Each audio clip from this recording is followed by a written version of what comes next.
হাগ্ৰামা মহিলাৰ ক্ষেত্ৰতো আমাৰ শুভেচ্ছা আছে, কাৰণ তেওঁ আমাক ৰাজ্যসভাৰ ইলেকশ্যনত ভোট দিয়ে। গতিকে বড়ো ৰাজনৈতিক দলৰ লগত আমি সংঘাত নকৰোঁ। গন্ধিয়াত এটা কেন্দ্ৰীয় কিটচেন হ'ব। 25 কোটি টকাৰে আমি এটা কিটচেন নিৰ্মাণ কৰিম।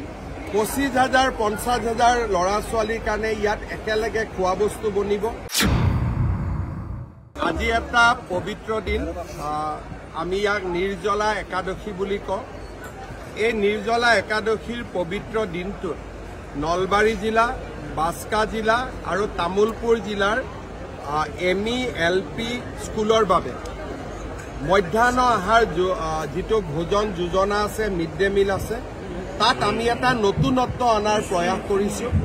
গন্ধিয়াত এটা কেন্দ্ৰীয় কিটচেন হ'ব। 25 কোটি টকাৰে আমি এটা কিটচেন নিৰ্মাণ কৰিম। 25,000 50,000 ল'ৰা ছোৱালীৰ কাৰণে ইয়াত একেলগে খোৱা বস্তু বনিব আৰু ৰাতিপুৱাই গাড়ী দি আমি গৈ স্কুলবিলাকত এই খোৱা পঠাই দিম। কামৰূপ জিলা, কামৰূপ মহানগৰ জিলা, যোৰহাট জিলাত এই ব্যৱস্থা চলি আছিলে। আজিৰে পৰা নলবাৰী জিলা আৰু আংশিকভাৱে বাস্কা আৰু তামুলপুৰ জিলা সংযোজিত হ'ল। এই আঁচনিখন খুব পবিত্ৰ আঁচনি, শিশুক ভোজন যোগান ধৰাৰ আঁচনি। এই আঁচনিখন ৰূপায়ণ হোৱাৰ ফলত বিদ্যালয়ৰ প্ৰধান শিক্ষকসকলেও এতিয়াৰ পৰা চাউল দালিৰ তেওঁলোকে হিচাপ কৰি থাকিব নালাগে। তেওঁলোকে নিজৰ শক্তি সামৰ্থ্য পঢ়া শুনাৰ কামতে তেওঁলোকে নিয়োজিত কৰিব পাৰিব আৰু ইয়াৰ ফলত বিদ্যালয়ৰ বিদ্যায়তনিক পৰিৱেশো উন্নত হ'ব। কিমান হাজাৰ ছাত্ৰ ছাত্ৰীয়ে উপকৃত হ'ব? এবছৰৰ ভিতৰত নিৰ্মাণ সম্পূৰ্ণ হৈ যাব, অলপ আগতেই হ'ব। বৰ্তমান 25,000 ল'ৰা ছোৱালীক তেওঁলোকে টাৰ্গেটত লৈছে, কিন্তু যি ধৰণে আমি কিটচেনটো বনাইছোঁ, প্ৰয়োজন হ'লে 1 লাখলৈকেও ল'ৰা ছোৱালীৰ খোৱা বস্তু আমি বনাম। চৰ অঞ্চলটোত যাব পৰা নাযাব। নলবাৰী, আংশিক তামুলপুৰ, আংশিক বাস্কা। CTC আৰু অৰ্থডক্স চাহৰ অপূৰ্ব সংমিশ্ৰণ দিহিং পাটকাই চাহ। ইয়াৰ প্ৰতিটো চুমুকত আছে আমেজ ভৰা সতেজতা।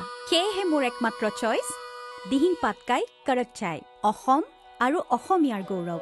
আপোনাৰ দিনটো সতেজ কৰক দিহিং পাটকাই চাহেৰে। আপোনালোকে জানে যে আমাৰ ভাৰতীয় জনতা পাৰ্টীয়ে সমাজৰ সকলোকে লগত লৈ আগবাঢ়িব খোজে। বৰাক উপত্যকাই ভাৰতীয় জনতা পাৰ্টীৰ বিকাশত এক বিশিষ্ট বৰঙণি আগবঢ়াই আহিছে। এইবাৰো মই আশা কৰিছোঁ বৰাকত 14খন আসনৰ ভিতৰত 10-11খন আমি জিকিব পাৰিম।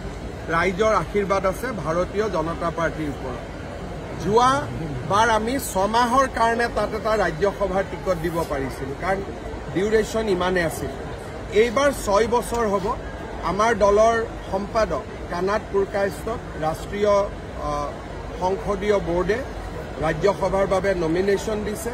আজি হয়তো AGPও নিজৰ নমিনেশ্যন ঘোষণা কৰিব আৰু 2খন আসন আমি জয়লাভ কৰিম বুলি আমি আশা কৰোঁ। CPRক লৈ আমাৰ প্ৰচেষ্টা ইতিমধ্যে আৰম্ভ হৈছে।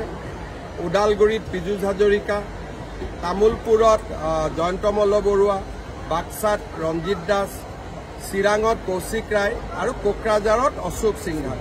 এই 5জন মন্ত্ৰীৰ লগতে আমাৰ দলীয় কাৰ্যকৰ্তাকো আমাৰ সভাপতি দিলীপ শইকীয়া ডাঙৰীয়াই মনোনীত কৰিছে আৰু আমাৰ সভাপতি দিলীপ শইকীয়া নিজে BTRৰ পৰা সাংসদ।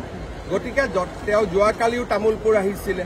আমি যথেষ্ট চিৰিয়াছলি ইলেকশ্যনটো খেলাৰ বাবে চেষ্টা কৰিম। UPPLৰ সৈতে আসন বুজাবুজি নহয়, কিন্তু এটা ভাল পোৱাৰ ভাৱেৰে ইলেকশ্যন হ'ব। কাজিয়া পেচাল নহয়, সমালোচনা নহয়। আৰু ক'ৰবাত যদি আমাক তেওঁলোকে অনুৰোধ কৰে যে এইখন আসনত আপোনালোকে খেলিব নালাগে, আমি নেখেলোঁ। এটা ভাল পোৱাৰ পৰিৱেশৰ মাজেৰে আমি নিৰ্বাচনটো কৰোঁ। হাগ্ৰামা মহিলাৰ ক্ষেত্ৰতো আমাৰ শুভেচ্ছা আছে, কাৰণ তেওঁ আমাক ৰাজ্যসভাৰ ইলেকশ্যনত ভোট দিয়ে।